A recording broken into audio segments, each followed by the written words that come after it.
Bonsoir à tous. Je vous propose de débuter cette séance du conseil municipal du jeudi 13 février 2025. Alors, une séance un petit peu particulière parce qu'il y a beaucoup de choses en même temps, donc il y a beaucoup d'absents, mais on a tenu à maintenir celle-ci pour ne pas trop, pour bien équilibrer les conseils et pas trop alourdir le prochain conseil municipal.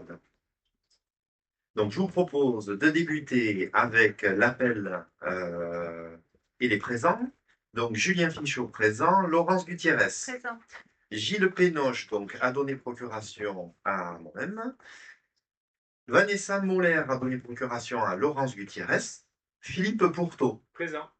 Marina Boinet. Présente. Hervé Labadie. Présent. Sandrine Dreyfus. Présente. Stéphane Maton donc, est au conseil d'administration du collège et a donné procuration à Sandrine Dreyfus. Philippe Jory-Berry a donné procuration à Jean-Joseph Salmon. Philippe Sabaté. Présent. Laurent Pétriac. Présent. Jean-Joseph Salmon. Présent. Bruno Milan. Présent. Françoise Argous. Présente. Serge Bochir. Présent. Marie-Christine Mirabel. Présente. Nathalie Sabatier. Présente. Hélène Ducorral, au dernier moment, est souffrante. L'épisode de grippe sévit encore. A donné procuration à Hervé Labadie. Nicolas Dardy a donné procuration à Nathalie Sabatier. Marie Darumerlou. Virginie Darumerlou. Marion Lissayou a donné procuration à Françoise Argous. Isabelle Aspeitia. Présente. Florence Roura. Présente. Mathieu Vigne, c'est peut-être lui. Maï Bresson. Présent. Pénélope Lanterne a donné procuration à Florence Roura et Didier Sorce a donné procuration à Isabelle Aspeitia. Je vous remercie. Est-ce que tout le monde a bien reçu les convocations de manière conforme, pas de documents qu'il manquait? Non? Impeccable. Je vous propose de nommer secrétaire de séance Madame Virginie Dardumerlou. Elle est d'accord. Pas d'opposition, pas d'abstention. Je vous remercie.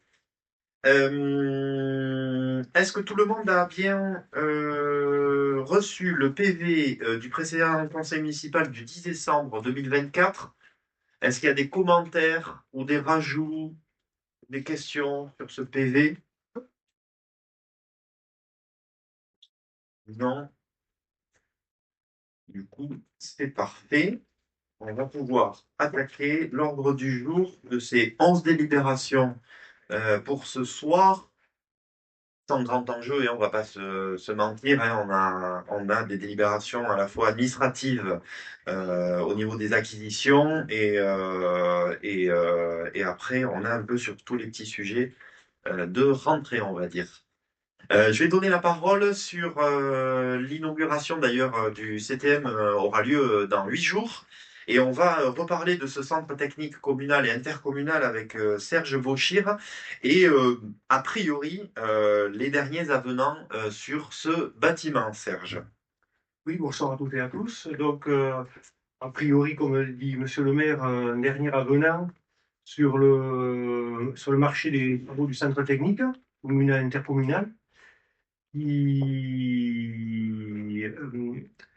sur les lots 1, 2, 6 et 7, qui concernent donc les lots de gros œuvres de Bernardet Construction, de charpente établissement Cancé, doublage plâtrerie de Jean Goiti et menuiserie intérieure bois de Michel Etchepart. Alors avec une bonne nouvelle, puisque en fait c'est une moins-value de 1660,45 € hors taxe, détaillé par plus de 960 € pour le gros œuvre, moins 3230,22 € pour les établissements cancés, plus 1058,57 € pour la plâtrerie Goiti et une moins-value de 448,80 € pour la menuiserie des établissements Etchepart. Donc, Après en avoir délibéré, le conseil municipal décide donc en article 1 de constater que le financement disponible permet le règlement des avenants à passer avec les entreprises citées. En article 2, d'accepter le montant des travaux supplémentaires à exécuter, soit moins 1660,45 € hors taxe. Et en article 3, d'autoriser Monsieur le maire à signer les avenants au marché avec les entreprises précédemment citées, portant ainsi le montant total du marché à 2 152 184,23 € en hors taxe, soit plus 0,47% du montant initial du marché. Article 4, Monsieur le maire adjoint en charge des ressources humaines, des finances et de la qualité du service public, Monsieur le conseiller délégué aux travaux sur les bâtiments, les équipements et espaces publics, ainsi que la voirie, est chargé de la politique de sécurité communale, sont chargés, chacun en ce qui le concerne, de l'application de la présente délibération qui sera adressée pour appellation au contrôle de l'égalité préfectorale. Merci Serge. Donc voilà, des plutôt bonnes nouvelles, même si bon voilà, on n'est que sur 1660 €. Hein. Bon, j'aurais voulu qu'il y ait de meilleures nouvelles encore, mais on va marcher à 2 152 000. Est-ce qu'il y a des commentaires ou des questions sur cette première délibération? Donc voilà, hein, vous avez reçu l'invitation.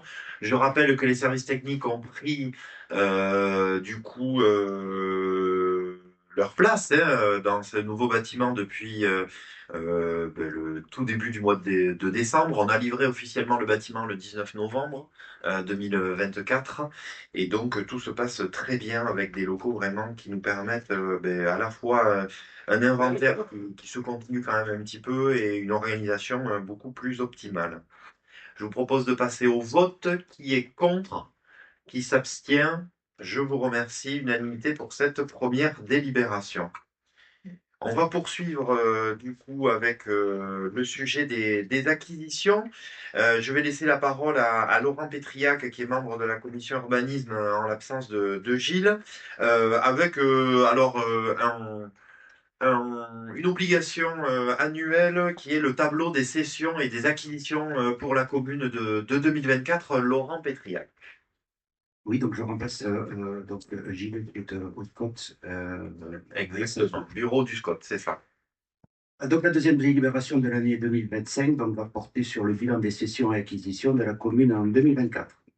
Donc en 2024, la commune a acquis au consort Esteban Blanco une maison d'habitation située 542 route aux Cernes, cadastrée section B, numéro 1956, de 1262 mètres carrés pour le prix de 290 000 €. Cette maison est située entre la caserne des pompiers et le terrain de Gogny, vous la connaissez. Cette acquisition a été, il a été aussitôt revendu ou porté par l'EPFL, l'établissement public foncier des Landes, pour la même somme, évidemment.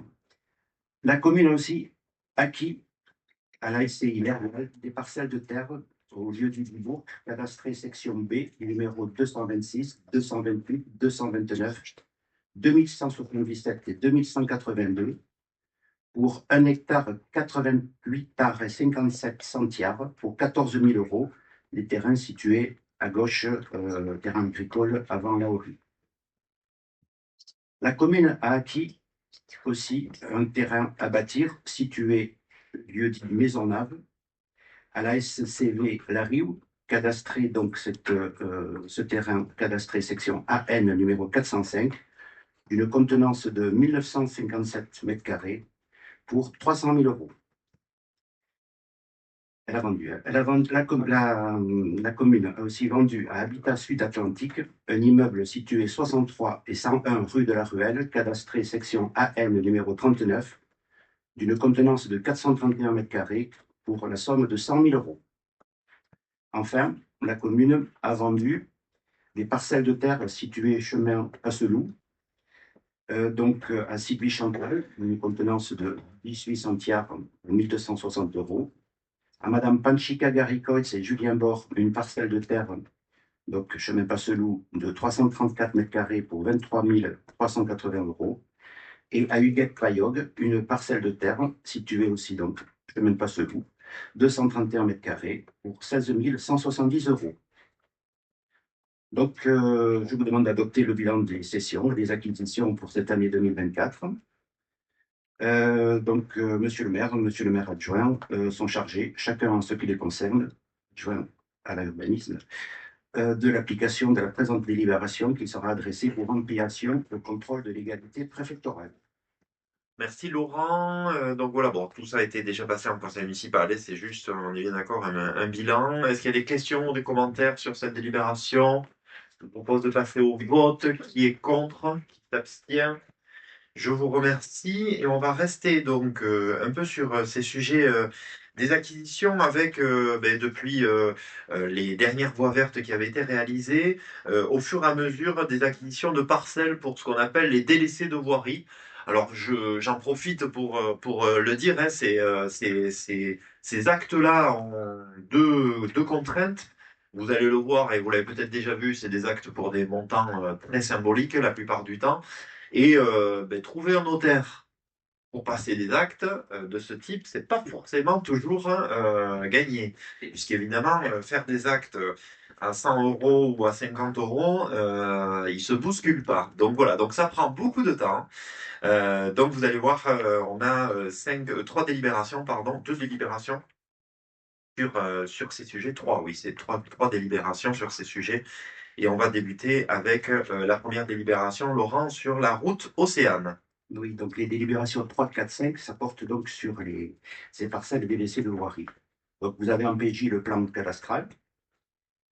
Considérant que dans le cadre du développement de son réseau des voies douces, la communauté des communes du Seignance a souhaité créer une voie verte qui permet de relier Saint-Martin aux plages du littoral landais. Considérant que la création de cette voie douce nécessite l'acquisition par la commune de parcelles de terre servant d'assiette à celle-ci, ainsi qu'il résulte du plan annexé au présent. Donc, je vous demande donc de délibérer pour acquérir, moyennant le prix de 399 € les parcelles cadastrées section L, numéro 2027, 2028, 2031, 2033, pour une contenance totale de 57 mètres carrés. Les frais d'actes sont à la charge de la commune. Donc, monsieur le maire va signer les pièces et les actes relatifs à cette affaire. Et donc, monsieur le maire et monsieur le maire adjoint en charge de l'urbanisme sont chargés de l'application de cette délibération qui sera adressée pour ampliation au contrôle de légalité préfectorale.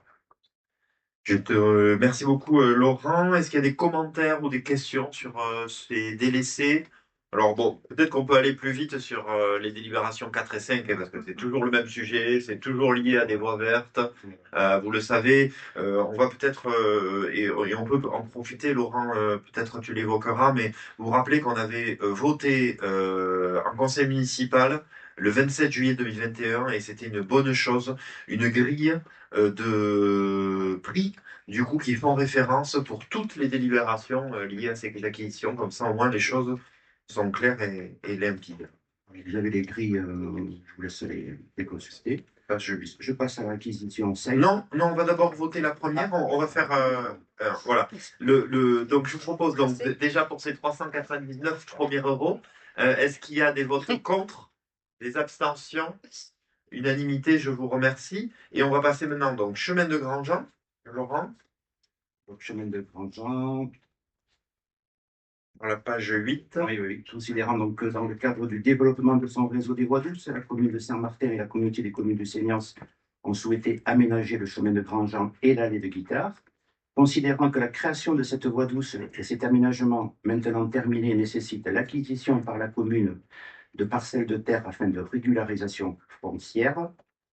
Donc, article 1, la commune donc acquiert la parcelle AP 211 de 47 mètres carrés pour 141 €, la parcelle AP 153 de 41 mètres carrés pour 287 €, la parcelle AP 160 de 36 mètres carrés pour 252 €, la parcelle AP 159 pour 315 €, la parcelle AP 173 de 117 mètres carrés pour 819 €, la parcelle AP 174 pour 210 €, la parcelle AO 52 pour 1169 €.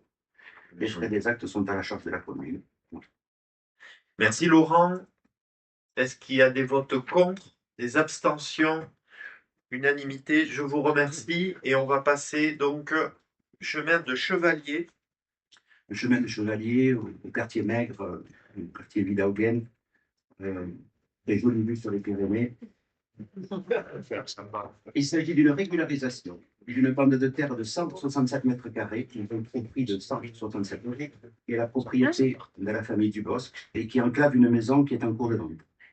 Ce chemin de Chevalier avait été créé en 1973. Il a été géométré en 1990 par le cabinet Laramendi, qui avait noté un décalage motivé par la déclivité du terrain et qui avait donc créé deux parcelles pour régulariser la situation. Donc, je vous demande de délibérer sur l'acquisition des parcelles cadastrées section C 1661 et 1664 de 167 mètres carrés pour 167 €. Les frais des actes sont toujours à la charge de la commune. Et le maire adjoint, selon la formule consacrée, devra appliquer la présente délibération. Merci Laurent. Justement, il faut que ça soit une délibération vers les Barthes pour que Mathieu arrive. Il attend. Donc, je vous propose de voter. Qui est contre? Qui s'abstient? Unanimité, je vous remercie. Et j'en profite pour dire que donc le travail continue et vous devriez avoir tout au long de l'année 2025 la régularisation de ces acquisitions au fur et à mesure. Et encore une fois, je le répète pour le service urbanisme, mais c'est beaucoup de travail puisque là, c'est bon, vous savez qu'il y a une comaîtrise avec la communauté des communes, mais là, le sujet des acquisitions foncières, c'est que la commune. Donc, c'est la même personne qui fait toutes ces acquisitions en plus de gérer tous les autres sujets d'urbanisme et de foncier.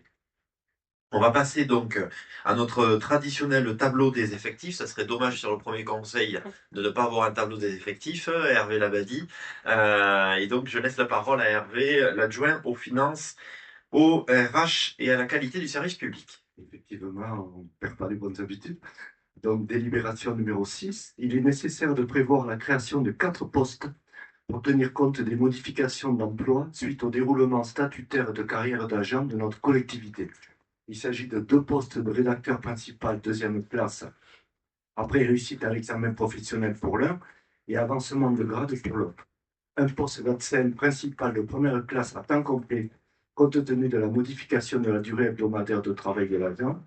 Et enfin, un poste de chef de service de police municipale principale première classe qui a bénéficié d'un avancement de grade. Il ne s'agit pas d'embauche nouvelle dans notre collectivité.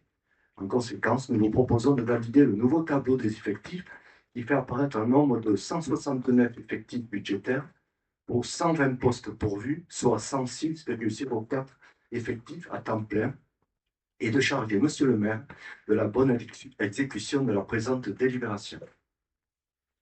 Merci Hervé.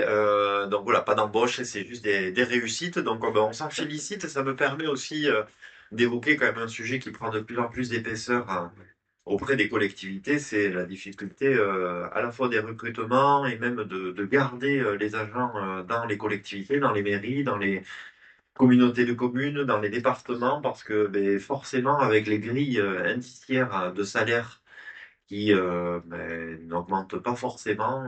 On se retrouve dans des difficultés d'attractivité sur ces métiers qui devient très préoccupant. D'ailleurs, l'Association des maires de France a encore fait un travail sur ce sujet parce qu'ils sentent bien que voilà, c'est un vrai sujet de terrain. On le voit quand on passe des annonces d'emploi, eh bien, on a très très peu de postulants. Hein. La commune aujourd'hui recherche un opérateur bâtiment, des animateurs enfance-jeunesse, récemment un directeur de centre de loisirs.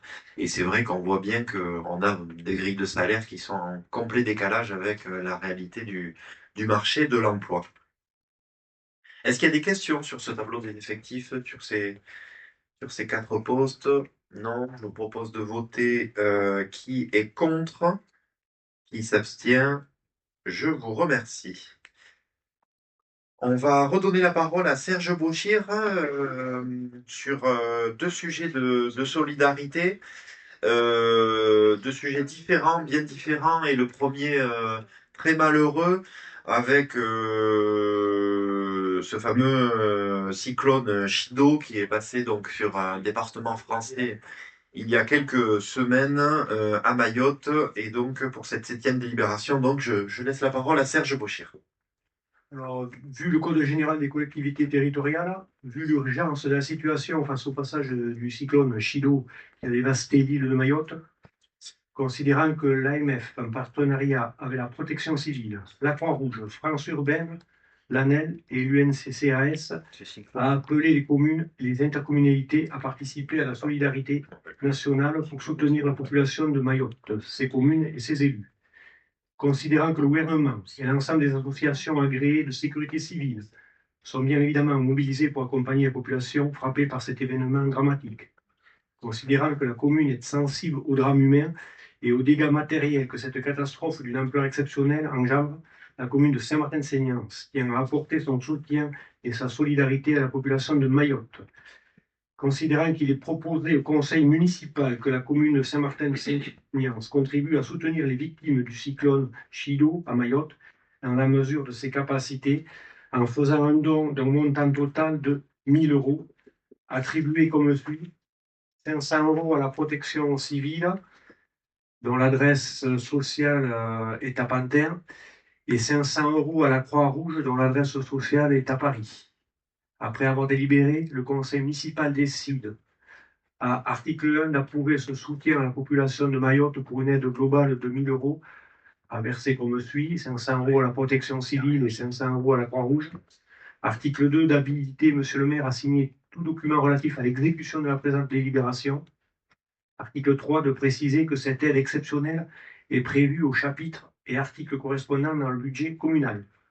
Article final, Monsieur le maire adjoint en charge des ressources humaines, des finances et de la qualité du service public, et Monsieur le conseiller délégué aux travaux sur les bâtiments, les équipements et espaces publics, ainsi que la voirie, et chargé de la politique de sécurité communale sont chargés, chacun en ce qui le concerne, de l'application de la présente délibération qui sera adressée par remplacement au contrôle de l'égalité préfectorale.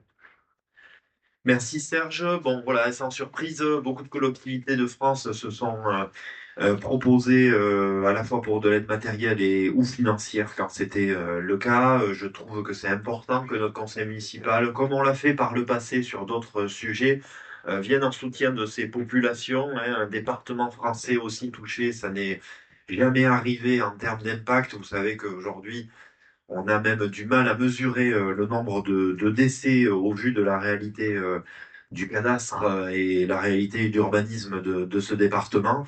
J'en profite pour souligner qu'un pompier volontaire de Saint-Martin-de-Seignances a fait un séjour tout à fait récemment pour venir en aide de ces populations. Un pompier volontaire bien connu de nous tous, hein, Ramucho Recart. Il est revenu justement là, il y a quelques jours. Si mes informations sont bonnes, il a dû revenir même samedi. Ce week-end, voilà, et il est très marqué. Voilà, juste, ça me permet de partager que les informations, enfin voilà, ça, c'est très très très marquant avec une situation vraiment catastrophique et qui va prendre de nombreuses années avant de revenir un peu sereine pour ces populations. Je vous propose de passer au vote. Qui est pour?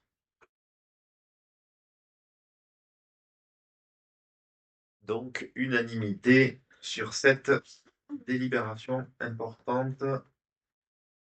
Et donc, dans un autre registre, mais tout aussi important, avec ce devoir de mémoire, le comité du mémorial landais va rénover un monument et notre commune a été sollicitée. Serge, je te redonne la parole.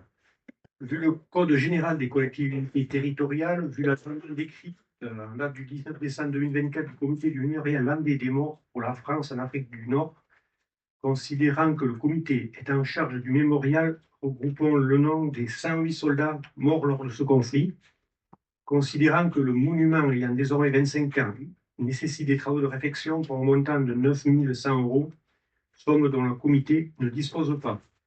Considérant que le comité fait ainsi un appel aux dons pour réunir la somme nécessaire à la rénovation du monument considérant que la commune de Saint-Martin-de-Seignances a perdu 3 habitants lors de ce conflit, considérant le devoir et travail de mémoire que les victimes de conflits passés nous rappellent l'horreur des guerres, et nous incitent à ne pas reproduire les terribles mécanismes qui les engendrent. Après en avoir délibéré, le conseil municipal décide, article 1, d'accorder une aide exceptionnelle de 300 € pour participer à la rénovation du mémorial des soldats hollandais morts lors des conflits en Afrique du Nord. Article 2, d'habiliter M. le maire à signer tout document relatif à l'exécution de la présente délibération. Article 3, de préciser que cette aide exceptionnelle est prévue au chapitre et articles correspondants dans le budget communal. Article final, Monsieur le maire adjoint en charge des ressources humaines, des finances, de la qualité du service public, et Monsieur le conseiller délégué aux travaux sur les bâtiments, les équipements et espaces publics, ainsi que la voirie, et chargé de la politique de sécurité communale, sont chargés, chacun en ce qui le concerne, de l'application de la présente délibération qui sera adressée pour ampliation au contrôle de légalité préfectorale. Merci Serge. Voilà, ça nous paraissait important quand même de participer à cette rénovation. Ces lieux des mémoires sont vraiment importants et Dieu sait si en ce moment on a besoin de se rappeler certains repères sur ces sujets. Est-ce qu'il y a des commentaires ou des questions? Voilà, donc pour tout vous dire, j'ai échangé aussi avec l'association des anciens combattants sur ce sujet, du coup, et ils étaient évidemment très favorables à ce que nous apportions une aide pour ce monument. Je vous propose de passer aux voix. Qui est contre, qui s'abstient, unanimité sur cette délibération, sur cette aide de 300 €. On va repasser sur le volet finance pour une délibération aussi qu'on réalise chaque année avec l'agence France Locale. Et je laisse la parole à Hervé Labadie qui nous fera le résumé de la synthèse d'une délibération de... Voilà, on n'a peut-être pas besoin d'avoir tous les détails. On va pas dérouler les statuts des deux sociétés. Délibération numéro 9. Il faut quand même rappeler que l'Agence France Locale, AFL, est un établissement de crédit créé en 2013 et réservé aux collectivités territoriales. Elle est détenue à 99,99% par la holding Agence France Locale, société territoriale, composée, elle, à 100% par des collectivités territoriales. L'AFL a pour objet de faciliter l'accès au financement des investissements des collectivités territoriales qui en sont membres. La particularité réside dans le système de garantie mis en place qui prévoit que tout membre de l'Agence France Locale, société territoriale, est garant de la dette contractée par un autre membre de cette société, mais à hauteur du montant total de son propre emprunt en cours et pour la durée de l'emprunt le plus long augmenté de 45 jours. Si la garantie est appelée chez un membre, il devra s'acquitter des sommes dont le paiement lui est demandé dans un délai de 5 jours ouvrés. Pour information, au 1er janvier 2025, le montant capital des emprunts de notre commune en cours auprès de l'AFL s'élève à 6 910 000 €. 5 430 000 restant dus pour 5 contrats en cours, dont 1 800 000 de pré-relais réalisés en 2024. Il s'agit effectivement d'une délibération administrative habituelle en début d'année. En conséquence, nous vous proposons de renouveler pour 2025 les modalités d'octroi de garantie afin de pérenniser le système de prêt mis en place par l'Agence France Locale et d'autoriser Monsieur le maire, en cas de besoin, à prendre toutes les mesures en ce sens. Merci Hervé. Alors la délibération est longue, mais même si elle est symbolique et annuelle, elle est quand même importante hein, parce que c'est vrai que c'est un partenaire, et je le redis, l'Agence France Locale, on est très content. Et Dieu sait si avec les tumultes du financement aujourd'hui des collectivités, hein, il faut savoir qu'aujourd'hui on a beaucoup de collectivités qui ont du mal à trouver des financements, des opérateurs bancaires leur prêtant. Et c'est vrai que je discutais justement avec le directeur du service logement du département ou le PFL, vous savez, on en entend beaucoup parler, et tout à l'heure Laurent l'évoquait dans nos acquisitions, le PFL des Landes va sûrement adhérer à la FL parce qu'on voit bien que c'est un bon système du coup pour le financement. Et en plus, c'est aussi en termes de sobriété. Par le passé, il y a eu des établissements bancaires qui avaient des pratiques un peu douteuses sur, comme pour les particuliers d'ailleurs, sur la composante de leurs emprunts. Est-ce qu'il y a des questions sur ce sujet de la garantie? Euh, non. Donc je vous propose de passer au vote. Qui est contre? Qui s'abstient? Unanimité. Je vous remercie. On va parler maintenant d'une convention bienvenue entre l'État et la commune, et toutes les communes d'ailleurs de France, sur les accompagnants d'élèves en situation de handicap, les fameux AESH. Et donc c'est Sandrine, qui fait partie de la commission enfance, qui va prendre le relais de Stéphane Maton, et qui nous a déjà démonté le matériel. C'est bon. Je suis à côté d'un pro. C'est ça. Pro du pro.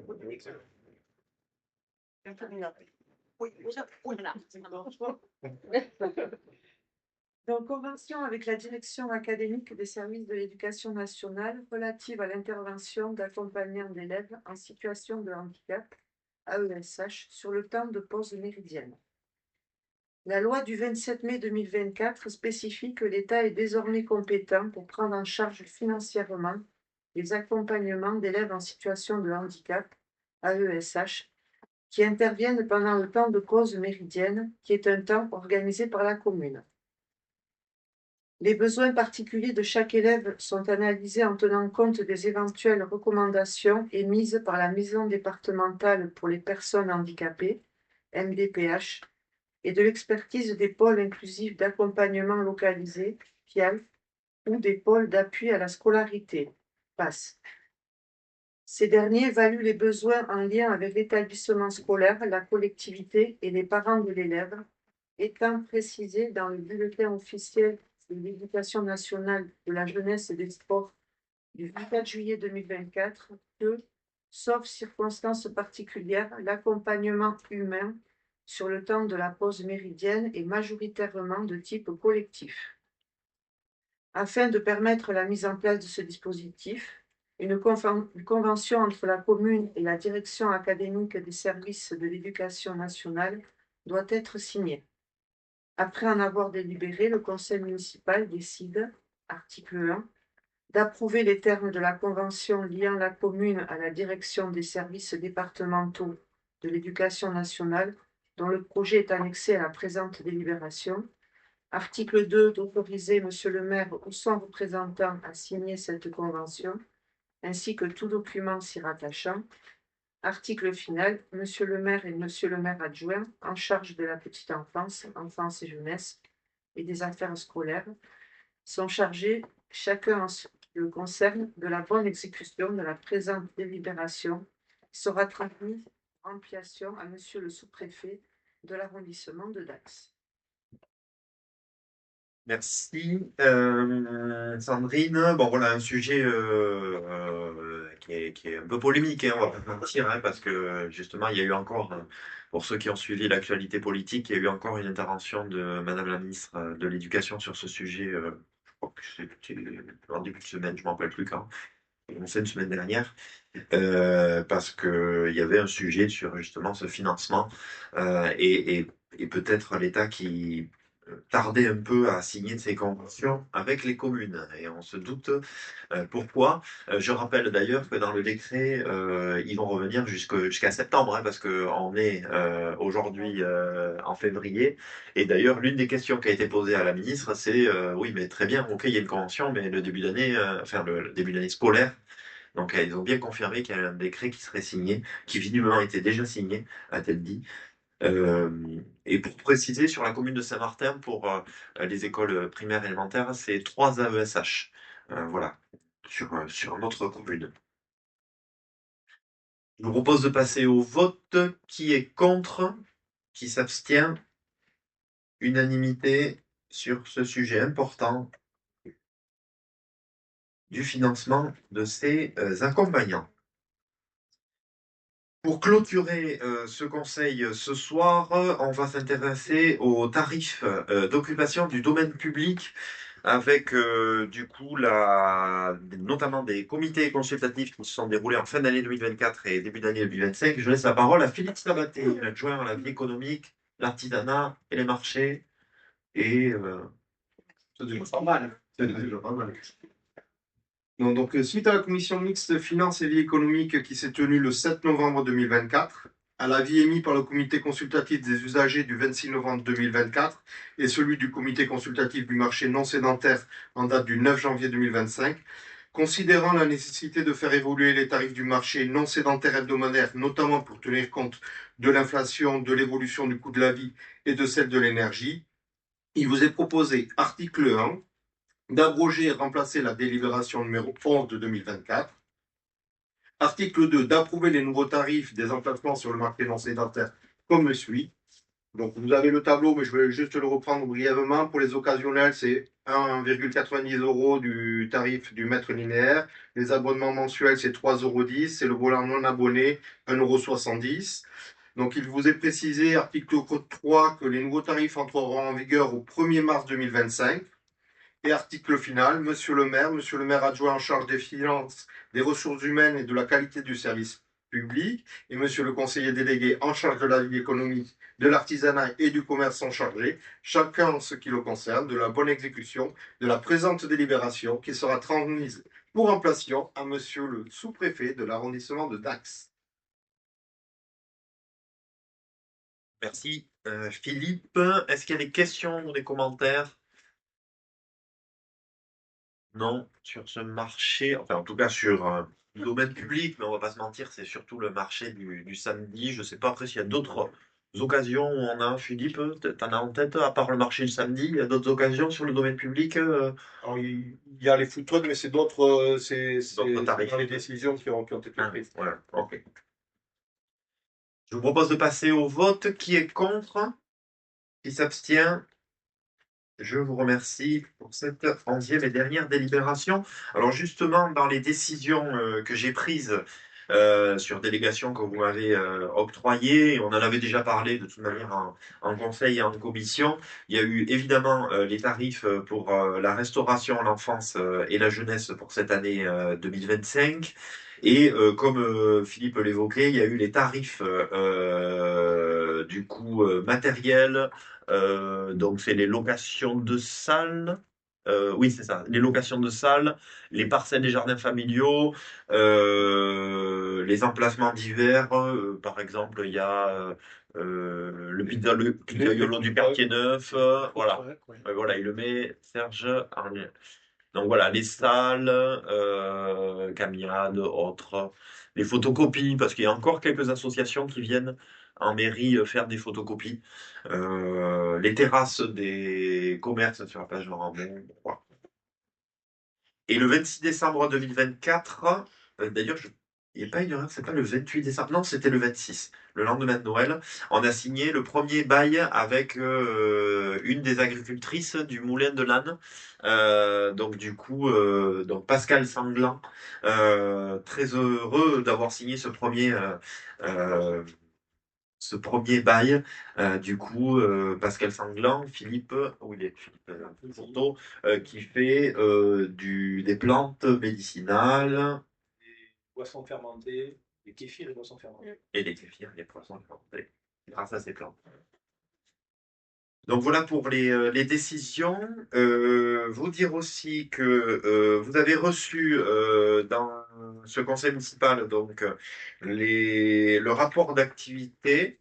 Alors moi je me suis posé une question, je sais pas vous, mais pourquoi c'est sur l'année 2023? Le dernier qu'on a reçu, qu'ils nous ont envoyé. Genre, je me dis ils ont quand même un peu de retard, quoi. Voilà, alors je l'ai lu du coup attentivement et effectivement c'est vrai qu'ils ont quand même beaucoup de retard, quoi. Donc là ils traitent du coup le 19 décembre 2024 de l'année 2023.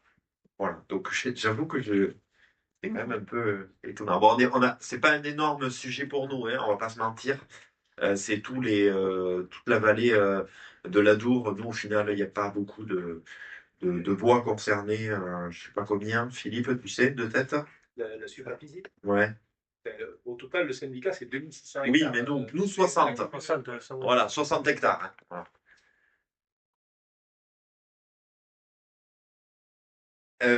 Prochain conseil municipal, le jeudi 13 mars 2025, dans cette même salle.